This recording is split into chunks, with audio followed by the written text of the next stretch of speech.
বসে আল্লাহ আল্লাহ অনেক সাদা সাদা দাড়ি পাকা মুরব্বী নবীজি বলেছে, যাদের হাত তুমি ফিরে দিতে লজ্জা পাও, এরকম অনেক সাদা সাদা দাড়ি পাকা মুরব্বী এখানে বসে আছে।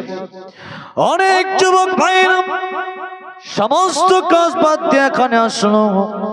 আমার মা বোনেরা, আম্মা জান খাদিজাতুল কুবরার উত্তর শুনিলাম, আম্মা জান আয়েশা সিদ্দিকা রাদিয়াল্লাহু আনহার উত্তর শুনিলাম।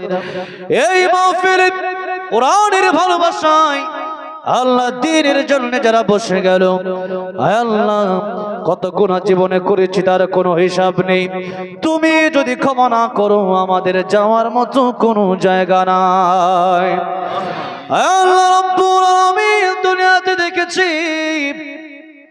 সন্তান যখন বাবার সাথে বেয়াদবি করে, মায়ের